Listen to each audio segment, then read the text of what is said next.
홍길동의 손에는 섬찟한 것이 들려 있었습니다. 응? 바로 서슬이 퍼런 칼이었습니다. 칼? 어휴, 어린 나이에? 어땠을까? 자, 서슬 퍼런 칼을 들고 있었던 이유. 길동은 억울하고 답답한 마음을 걷잡지 못해 칼을 잡고 달 아래 춤을 추며 장한 기운을 감추지 못했다. 홍길동이 들끓는 마음을 사귀려고 칼춤을 춘 겁니다. 칼춤을.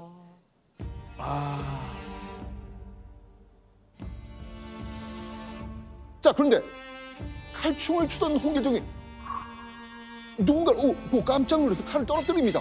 자, 누굴 봤을까요? 아버지. 맞습니다. 바로 아버지 홍판서였습니다. 놀란 홍판서는 홍길동에게 왜 야밤에 칼춤을 추고 있느냐라고 이유를 물었겠죠. 그러자 홍길동이 분물 터지듯 눈물을 쏟습니다. 그리고 기다렸다는 듯 마음속에 꾹꾹 담아둔 말을 하기 시작하죠. 아비를 아비라 부르지 못하고 형을 형이라 못하니 위아래 종들이 다 저를 천하게 보고 친척과 오랜 친구마저 저를 손가락질하며 아무개 천생이라 이릅니다. 이런 원통한 일이 또 어디 있겠습니까? 아버지! 아버지는 없는 것 같은데. 아버지 없는데. 아버지를 혼내시는 것 같은 느낌이 지금 들어서. 감정이입돼서 잠깐 아버지를 했는데 아버지 없어요. 이 문장이 홍길동전에서 가장 유명한 말이지 않습니까? 맞아요, 맞아요. 네. 그 스토리를 다 몰라도 아버지를 아버지라 부르지 못하고 그 멘트는 다 알거든요. 그렇죠. 이것만 들으면 무조건 홍길동이다. 맞아요, 홍길동 이렇게 나오니까. 그러니까요. 자, 이 대성통곡하면서 이 이야기하고 있는 홍길동. 자, 만약에 여러분이 그 앞에 있는 아버지 홍판서라면 어떤 마음이 들었을 것 같습니까? 딱하죠. 사실은 그 꿈 때문에 아버지가 귀하게 얻은 자식이잖아요.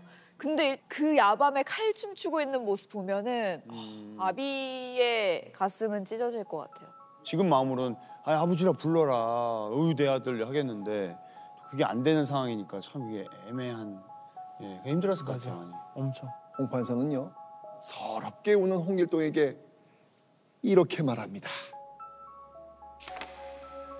재상가의 천한 몸종 소생이 비단 너뿐이 아닐 것인데 그런 방자한 마음을 먹지 말아라.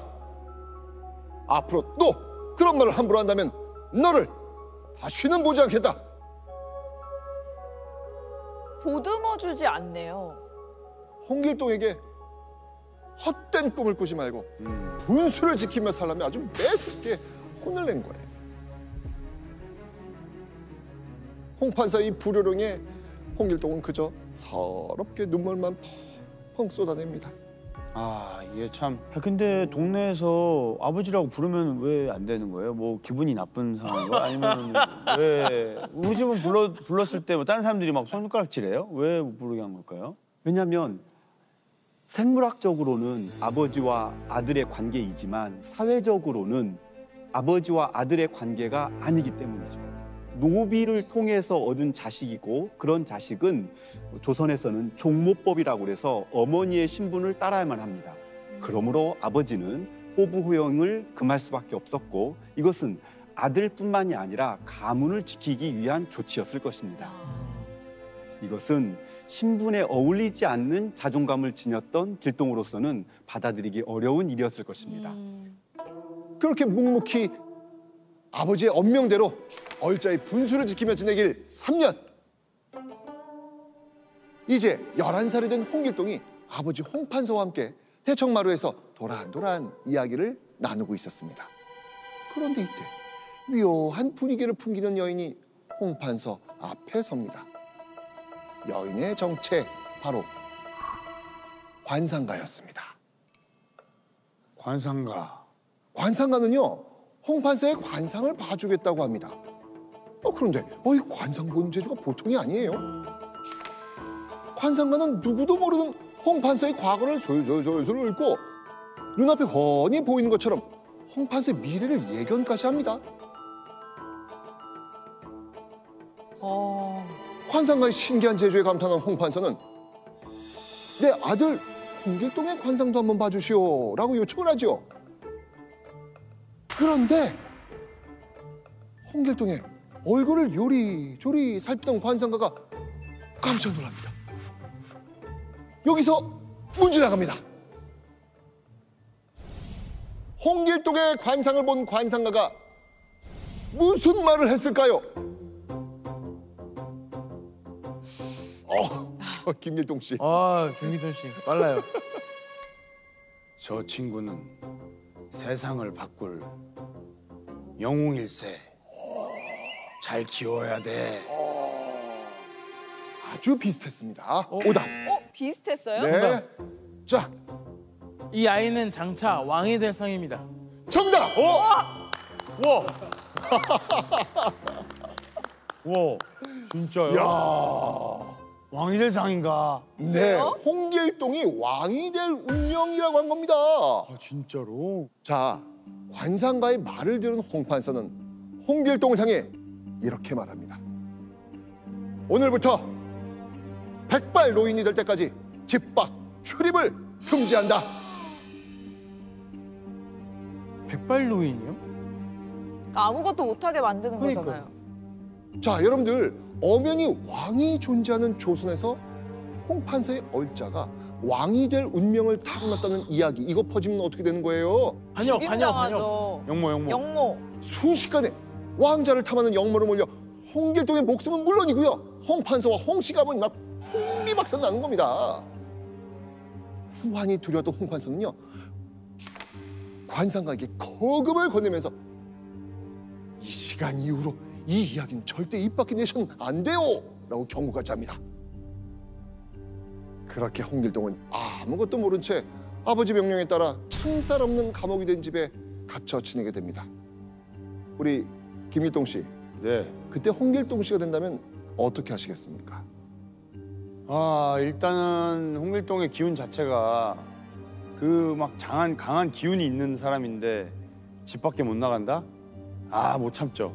뭔가 반항을 이제 슬 하기 시작합니다. 자, 그런데요, 이 집안에서 옴짝달싹 할 수 없게 된 홍길동이요, 점차 이전과 다른 인물이 되어갑니다.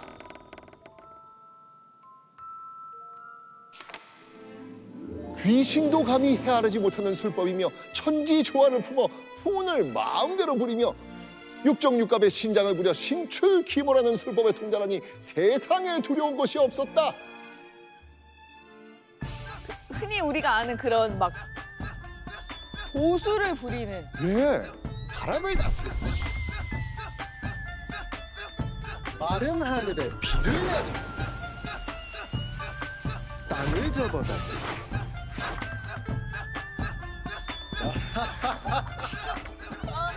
여기저기 막 날아다니면서.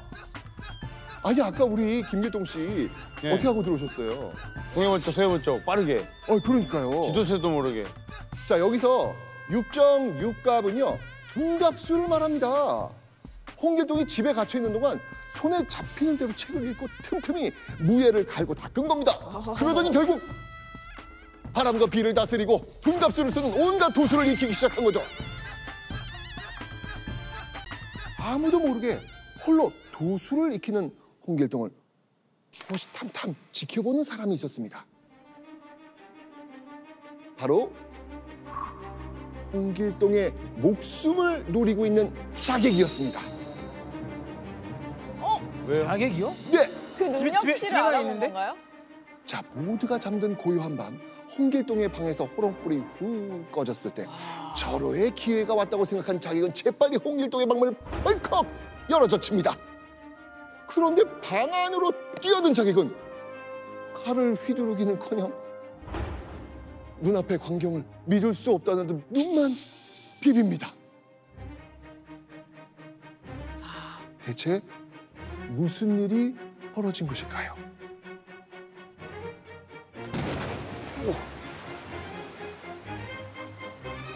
파도가 치는 거예요? 맞아요. 방 안에서?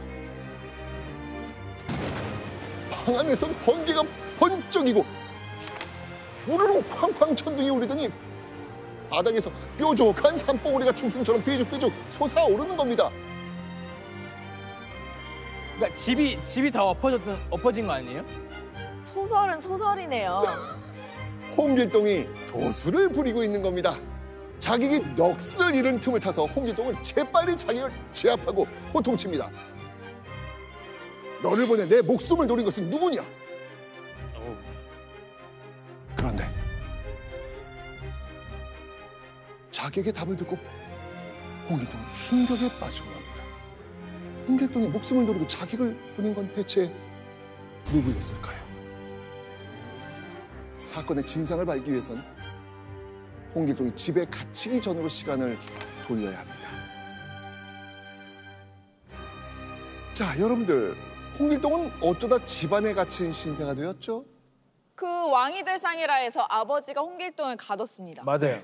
네, 홍길동이 왕이 될 상이라는 관상가의 그 말 한마디 때문이었습니다. 그런데 이 관상가 좀 미심쩍지 않습니까? 에? 사실 이 홍판서에게는요, 정실 부인과 홍길동의 어머니 춘성 외에 또 한 명의 여인이 있었습니다. 바로 홍판서의 첩 초낭입니다. 자, 정실 부인도 아닌 초낭이 첩의 자리를 유지하려면 뭘 해야 될까요? 아들을 낳아야죠. 그렇죠, 자식을 낳아야 자식을 되겠죠. 그런데 이 초낭이 아무리 노력을 해도 아이를 낳지 못하는 거예요. 결국 불안과 시기에 휩싸인 초낭은요, 홍판서가 아끼는 아들 홍길동을 없앨 교묘한 계획을 세웁니다. 초낭은요, 관상가를 포섭하는 거예요. 포섭해서 불길한 예언을 말하게 한 다음 홍판서가 홍길동을 멀리하게 만드는 데 성공한 겁니다.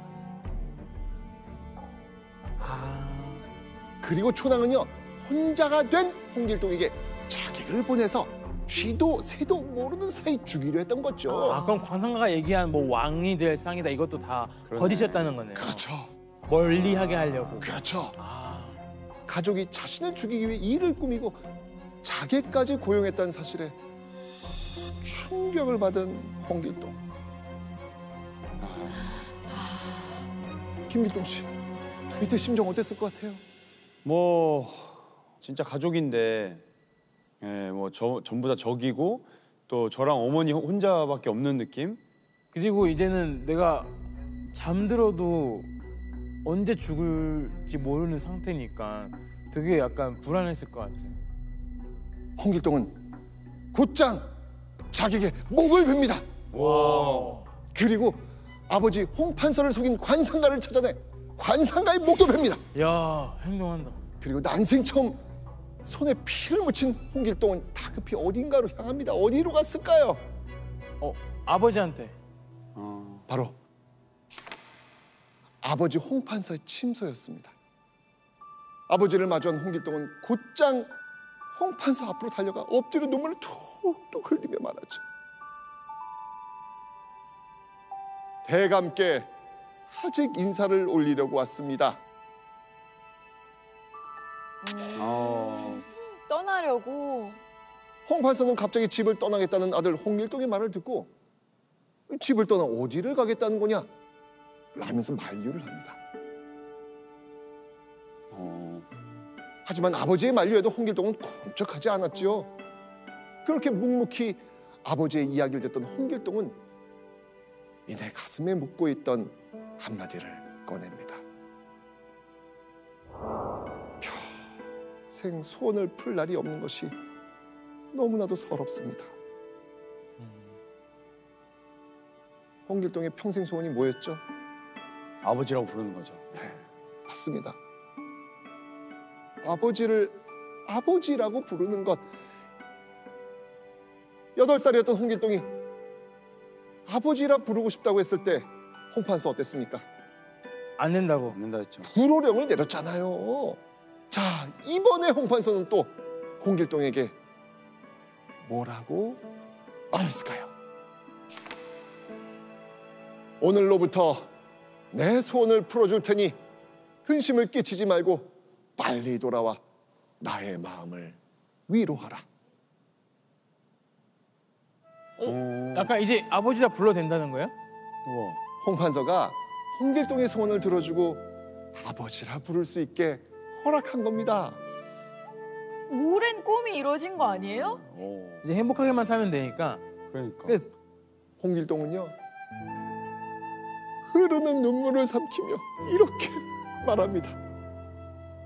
아버지께서 오늘 저의 오랜 소원을 풀어주시니 이제 죽어도 여한이 없습니다. 처음으로 아버지 홍판서를 대감님, 나으리가 아닌 아버지라고 부른 거예요.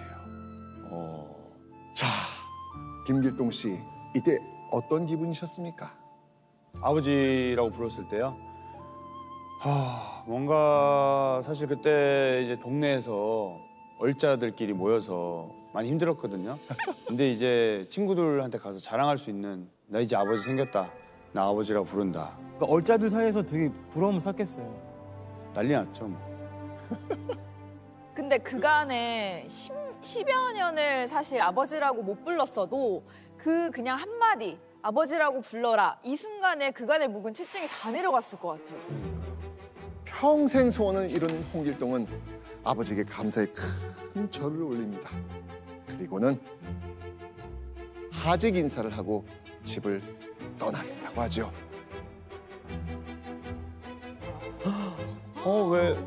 왜 떠났을까? 만화나 드라마를 통해서 홍길동을 접한 분들은 홍길동이 호부호영을 하지 못해서 집을 나갔다고 알고 있는데 이건 사실이 아닙니다. 실은 자신의 존재와 능력을 세상 사람들에게 나아가 임금에게 알리기 위해서 집을 나갔던 것입니다. 아, 더 큰 뜻을 위해서 나간 거네요.